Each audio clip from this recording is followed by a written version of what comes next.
thank you so much for joining us for the 24th Annual Garden State Film Festival. This year, we have over 200 films and film-centered events from various countries, all happening across 9 venues from March 26th to the 29th this year. Today, I am here with co-writer Daryl Sprites and director co-writer Michael Nitkowski of the homegrown documentary short Changed Environments Shape Behaviors. Michael, Daryl, thank you so much for joining me. How are you doing this morning? I'm doing well. Thank you for having us. Thank you so much, and congratulations on your documentary short being accepted into the festival. So you both co-wrote this doc short. I would love to know what your inspiration was behind it. You want to start off, Mike, or you want me to go? Yeah, certainly. Yeah, I'll say a little bit about it. Firstly, this is based off of Daryl's experience living in the west side of Asbury Park, and he wrote a very detailed account of that and what he's been working on recently. And we both kind of worked together to try to just add certain writing elements to it to kind of push forward like a story that we wanted to kind of communicate together. And I feel like we learned a lot together, like by doing it, and it was a really interesting experience. So that's kind of like the beginning of how it started. Yeah. And Daryl? Yeah. So, I have to give a lot of credit to Mike. He just didn't want to, take all the credit just that fast. And I understand because we did, we worked together on this project. But I have to say thank you, Mike, because if it wasn't for him, we wouldn't be here right now. I just kind of gave him my story. Basically, my lived experience living in Asbury, basically the west side of Asbury. And if you know Asbury, or if you ever heard about Asbury, it is two different sides. You have an east side and you have a west side. When I was growing up in Asbury in the early 90s, I want to say like the late 80s, early 90s, Asbury was considered just Asbury Park. We didn't have what Asbury is today. Asbury today is, booming with businesses. It's like the nightlife, where individuals come at.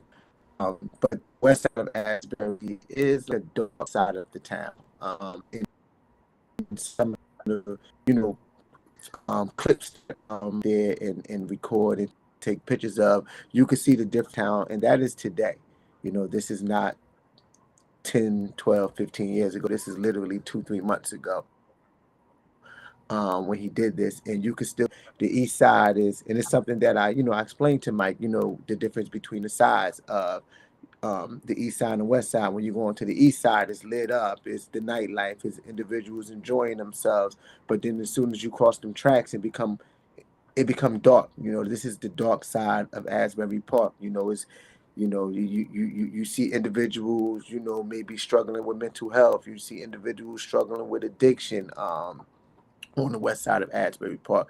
Now today is more, I can say, houses that's not abandoned as they were when I was growing up. So that I think that has got better. But, as I said, it's a tale of two different sides of Asbury Park.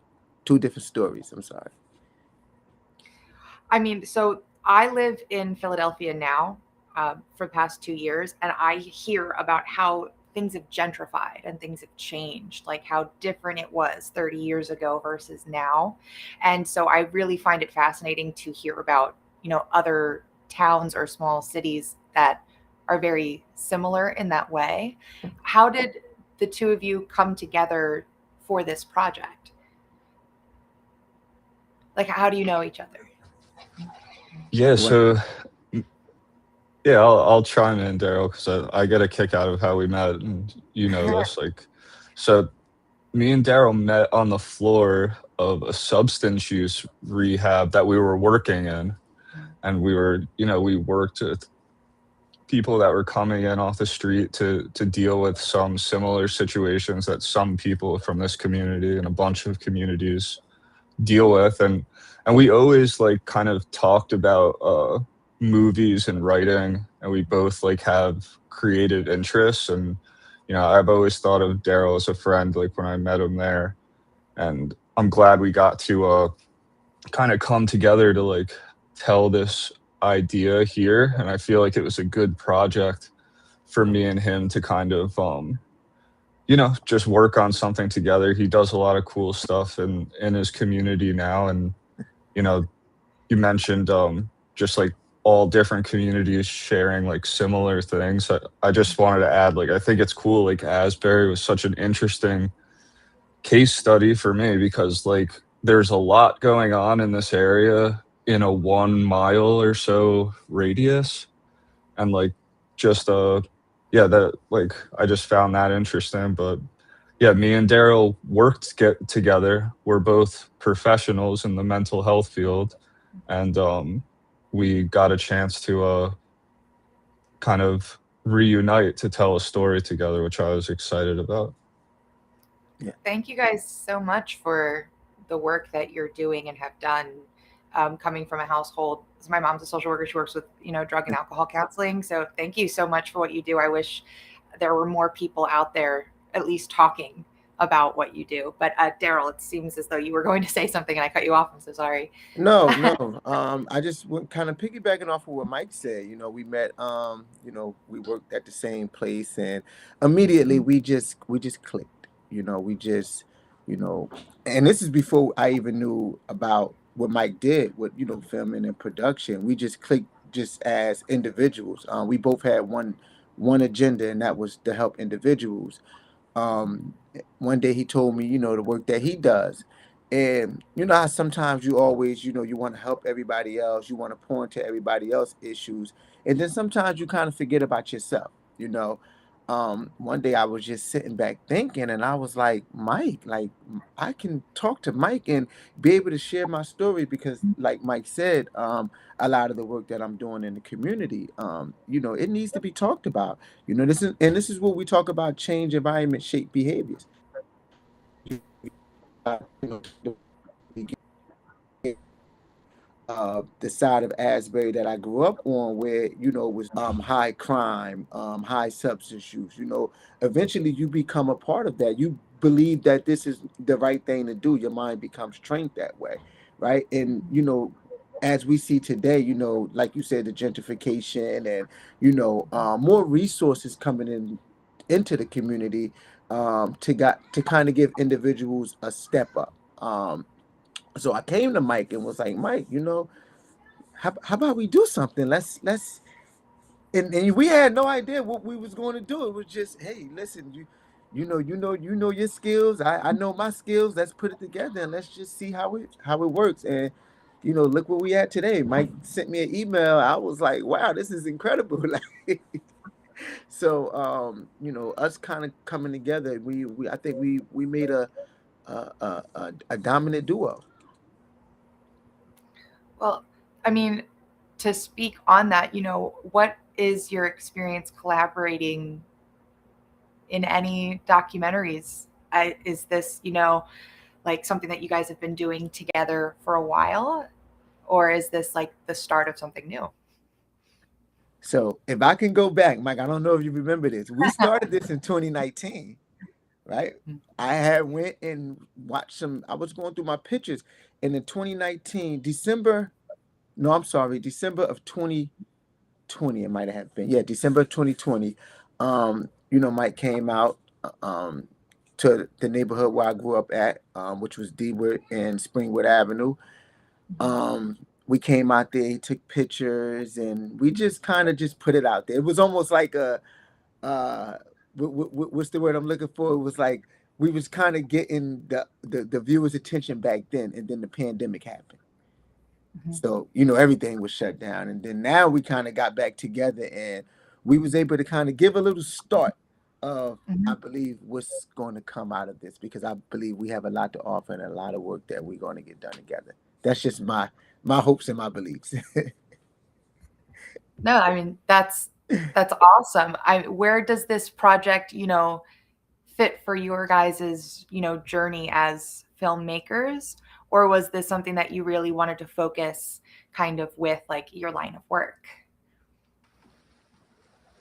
Yeah, there's so much that could be done going forward. Like the first thing that I thought was just like, I wish we had more time to do it for this one, and like I feel like we could do like a full length one, either about the same community or something different. Yeah. Um, because like there's a lot of interesting um, biopsychosocial things going on within communities that are just, awesome to consider as a filmmaker, from a psychological aspect about like how we behave differently in different environments and et cetera, et cetera. So like the possibilities are really endless. I found it to be a humbling experience. Typically, I do like short narrative films based in realism. So this was like the most realistic thing I did, a documentary with Daryl's help and his story, and it was a really cool experience. So I'm excited to do more like documentary work with him, and I know Daryl does a lot of things like politically and community based stuff that I would love to document. So those are just some of the things that are possible going forward. That's awesome. How about you, Daryl? I mean, I think Mike hit it on the button. Something that he said, and just some of the work that I do in the community. I think, and like he said, not just in the community of Asbury Park. It's other communities that face the same issues at the same time. But I think us being able to work together and collaborate and show, not just not just the shore, but show towns across the country that it once you when you collaborate with someone and y'all both have good intentions, you really can change. You can make changes, right? That's I think when you think about it, I think that's what our roles entail, right? We are here and we are substance use slash mental health professionals, and our goal is to go out there and help individuals change their behaviors, think a little differently, right? We're not trying to tell you what you should be doing or what you can't do, or we just want you to go out there and think a little bit differently. So I guess I want to say with the work that we can do, we can go out here and we can make changes, right? We can have individuals see that, and that's why I thought it was important for me to use my story, because where I came from and where I'm at today, to be just as impacted, but now helping individuals that's impacted by the justice system, showing them that just because you are just as impacted, that shouldn't determine your future. That should not determine what your next step or your next move should be. There's always hope. And kind of just to kind of touch on it right fast, and I know we running short on time, and Mike, there's something that I didn't even mention, but the purpose of the film was to talk about a legislation that was on the floor right now, Clean Slate 2.0. And that was to help individuals that's impacted by the criminal justice system get an opportunity without the high fees and with lawyer fees and paperwork that you have to go through, but to get your record expunged. So I think that was important that we was able to shine light on that, and I'm looking forward not to just impact the communities that we around right now, but impact the communities across the country and hopefully across the world. That's beautiful. Like I said, like you were saying, like we're running short of time. I feel like I could talk to you guys for an hour about this. Like, and Daryl, like you are such a natural to speak with, and you're so like extroverted. And Michael, like I'm so excited for you to have this documentary shown as well. Will the both of you be at the festival this year? Yes. Yes, I will be there. Awesome. Yes. Well, for our live viewers, Changed Environments Shape Behaviors will be screening in Asbury Lanes on Saturday, March 28th from 12:30 p.m. to 2 p.m. We hope to see you at the Garden State Film Festival this year with over 200 films screening across 9 venues, including hosting parties, panels, events, and more. Get your tickets at gsff.org/tickets. Thank you guys so much again for joining me, and I look forward to meeting you in March. Thanks, All right. everybody. Thank you. Thanks. See ya.